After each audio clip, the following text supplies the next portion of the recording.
figured I'll sniff my life away. I just do drugs until I drop dead. He learned from Andre Harrell. He learned from Russell Simmons. He learned from Clive Davis. You understand? At 54, Mary J. Blige just exposed what Clive Davis and Diddy did to her. And it's not the story fans were told. From being groomed in her teens to becoming a soul icon, Mary says the pain behind her powerful voice wasn't just real, it was used against her. And she would say, these are criminals. Diddy is a drug dealer, and so is Jay-Z. The proof is there. Early in her career, Diddy shaped her sound, but ignored her cries for help. Later, Clive Davis managed her image, but allegedly prioritized profits over her well-being. I felt I was ready to just end it all and move on because I was really down. I was really calling for help. From addiction and heartbreak to silence and survival, Mary says she was never protected, only packaged. Now she's finally telling her truth, and it's long overdue.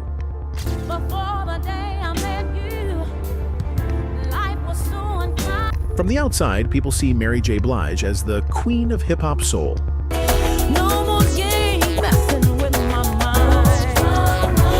She has a strong voice, a powerful stage presence, and a list of hit songs that tell stories of heartbreak, struggle, and strength. But behind that crown is a woman who went through many hard things. Mary fought against addiction. She lived through abuse. And for a long time, she stayed quiet about the pain in her life. While fans saw her as a superstar, she was surrounded by powerful men who had something to gain from keeping her close. These men didn't always want to help her heal. Instead, they wanted her broken, because broken people are easier to control and easier to profit from. When Mary J. was only 18 years old, she got her first big chance in the music industry. She was signed to Uptown Records by a man named Andre Harrell, but it was a young intern named Sean Diddy Combs who really took control of her career. He saw her talent, but he also saw a way to make money through her pain. Diddy helped produce her first album, What's the 411? What's the 411, hun? What's the 411, hun? I got it going on, hun. And helped create the image that people know today.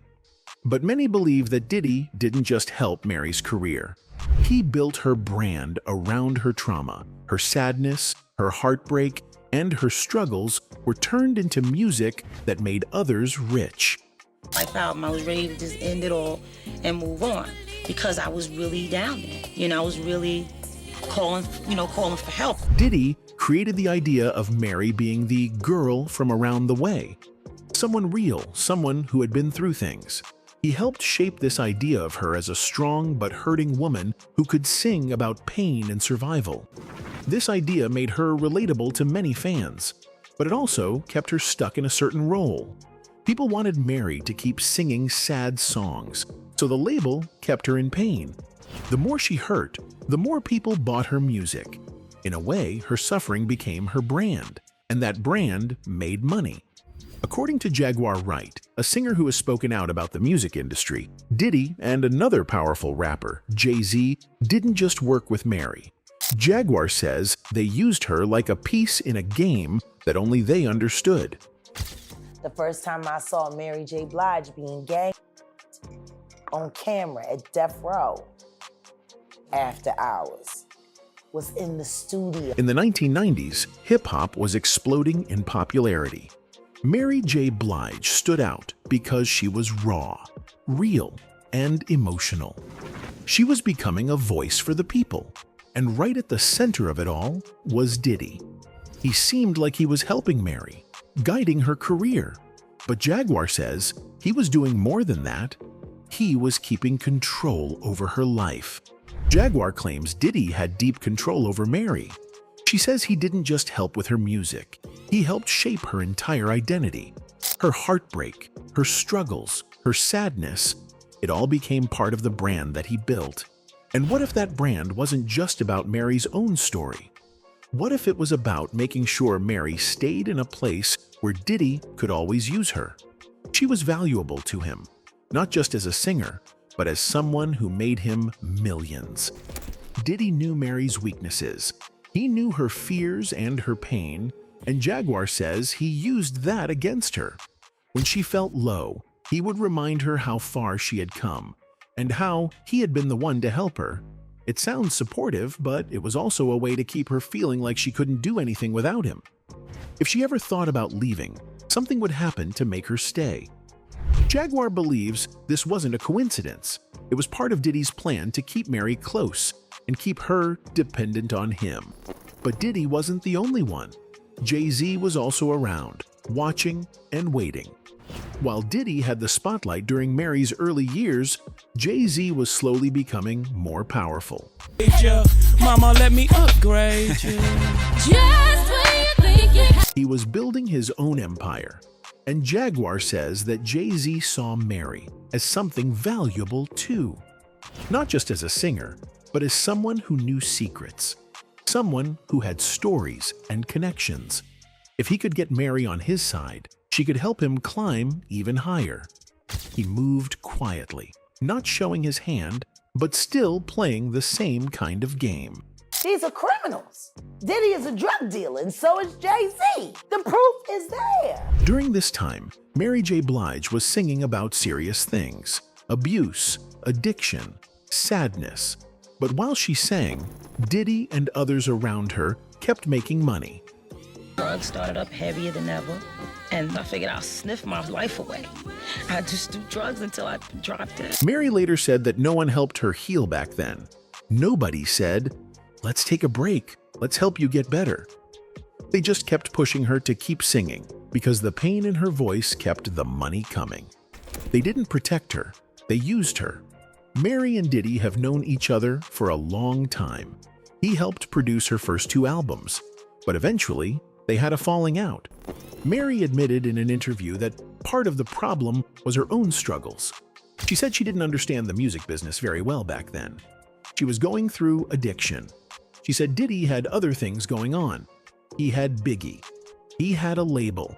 And he couldn't count on her at the time because she wasn't in a good place. She now understands why he stepped back, but at the time, it felt like he was abandoning her. Even though Mary didn't sign with Diddy's Bad Boy label later on, that didn't mean she was free from him. There were still rumors about what happened when they were working closely. In her Amazon documentary, Mary said there are things she's been through that she'll never talk about. Many people think she was talking about her time with Diddy. There's a feeling that something happened behind the scenes, something painful. Sometimes Mary talks about Diddy like he's a friend and mentor. She calls him her bestie. But some people believe that this might just be something she says to keep the peace. Diddy has a strong reputation in the music world. He's known for being powerful and sometimes manipulative. People wonder if Mary is still afraid to speak the full truth. In an interview with Rolling Stone, Mary J. Blige said that when she was younger, Diddy wasn't always good to her. She said he cheated on her and took credit for work that she had done. He also got her to sign contracts that didn't help her. She trusted him because he seemed charming and promised to protect her. But in the end, she says he used her for his own gain. One of the most painful moments for Mary was in 1998 when she found out Diddy had a child with another woman.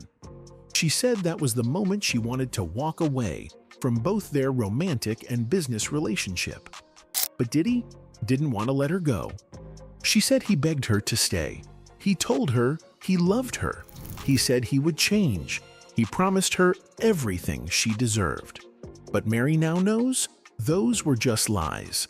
Mary said Diddy didn't want to lose her because she was making him a lot of money. She was the reason he was getting richer and more famous. She says he treated her like a golden goose, someone who kept giving and giving while he took everything. When she tried to leave, he made it very hard. He threatened her. He said he would ruin her career, sue her, and even hurt her if she ever spoke out. Mary said Diddy had connections everywhere. He had lawyers, bodyguards, and people who would do anything for him. She lived in fear for a long time. She said he told her that if she ever left, she would never work again. And worse, he said if she ever talked about what happened, she might not live. But Mary didn't give up. In 2001, she finally broke free. She found new lawyers and managers. She started working with new producers. She began to rebuild her career. More importantly, she began to heal. She went to therapy. She got spiritual help. She got sober. Slowly, she started to find herself again. She began to recover from all the pain Diddy caused.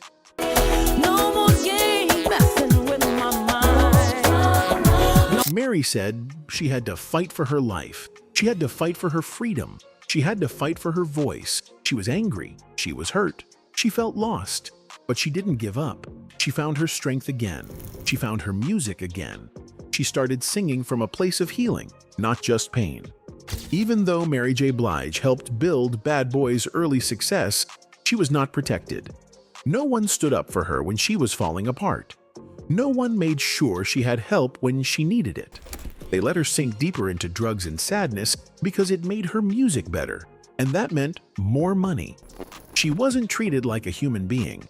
She was treated like a product. By the early 2000s, Mary J. Blige's music career took a new turn.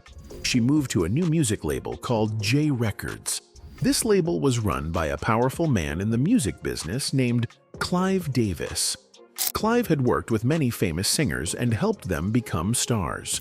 When he saw Mary, he saw more than just a soulful R&B singer.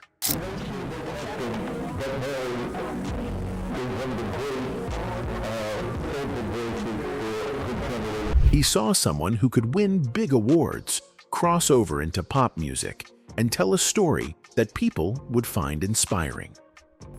Clive wanted the world to see Mary not just as a woman who had been through pain, but as someone who survived and came out stronger. He saw a way to make money from that story.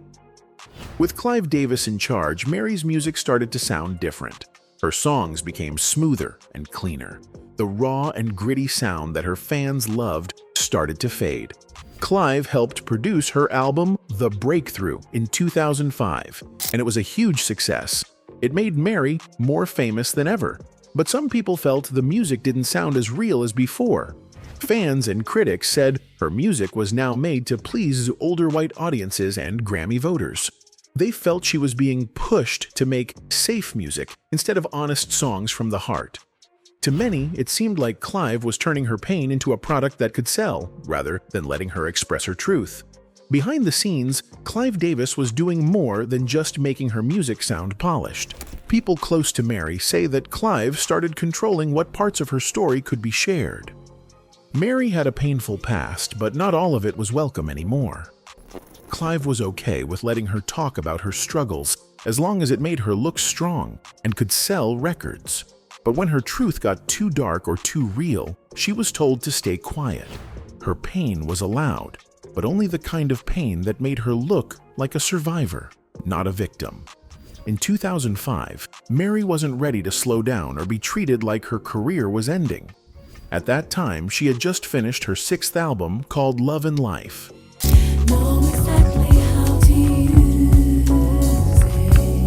That album was full of happy songs, but Mary later said it didn't tell the truth about her life. It was made with Sean Diddy Combs, and Mary said it wasn't her best work. Her label, Geffen, started to work on a greatest hits album called Reminisce, like they were preparing to end her story. But Mary knew she still had more to say and more to prove. She told the label she didn't want to do a greatest hits album just yet. Instead, she rushed to make a new album that would come out in December 2005. Mary had been living with pain and sadness for a long time. She had faced abuse, heartbreak, addiction, and shame. But she was ready for a new chapter. Her label believed in her and wanted to help her succeed. They looked at how Mariah Carey had made a big comeback with her album, The Emancipation of Mimi, earlier that year. Mariah had a powerful story and a big hit song, and it made her popular again. Mary's team wanted to do the same for her. They hired Brian Michael Cox, who helped Mariah make her hit song, We Belong Together.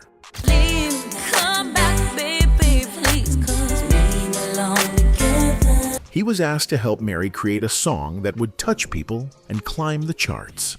Mary has always used her music to talk to her younger self and other women who have suffered. In her album, The Breakthrough, she used different points of view in her songs. Sometimes she sang to herself, sometimes to others.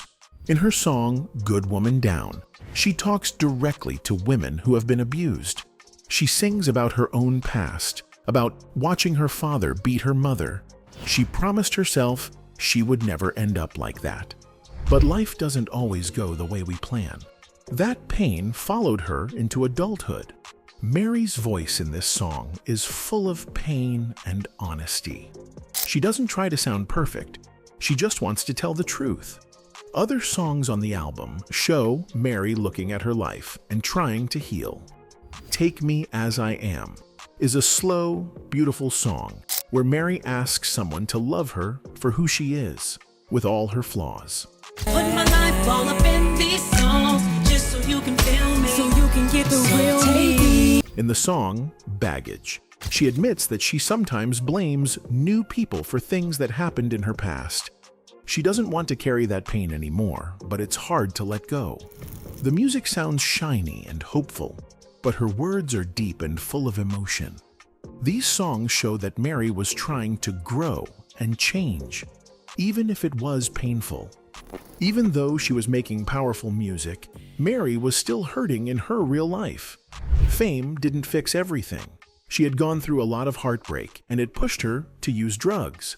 In a 2013 interview, she said she used cocaine to numb her pain. She had so many dark days and didn't know how else to cope. When she stopped using cocaine, she started drinking alcohol instead. She said the alcohol helped her hide from feelings of guilt and loneliness. But in 2012, something happened that made her think hard about her choices. Drugs started up heavier than ever, and I figured I'll sniff my life away. I just do drugs until I dropped dead. That year, Whitney Houston died. Her death was a shock to Mary and many others. When a member of Houston's entourage located her body inside this hotel. So far, police and the coroner are refusing to offer details about what may have caused her tragic death. Mary said Whitney's death made her decide to stop drinking. She didn't go to a rehab center. Instead, she turned to her faith. She prayed and studied the Bible. She said that trusting God helped her heal more than any program. But she also admitted she didn't stop drinking completely. She told Wendy Williams that she still drinks sometimes with friends, but she no longer uses alcohol to hide from pain.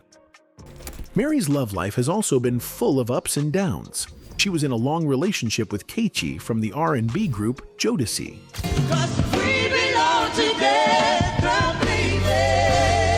They were together for 12 years. On the outside, they looked like a happy couple.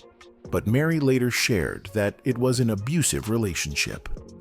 One painful moment happened during a trip to London. Mary told an interviewer that she and Keiichi were getting married. But then, during the show, a video played where Keiichi said, "Keiichi is not getting married."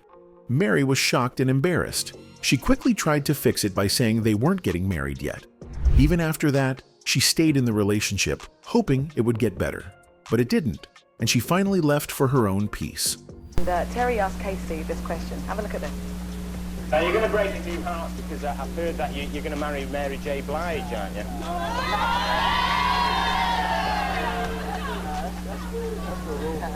That's a rumor for the States too, you know.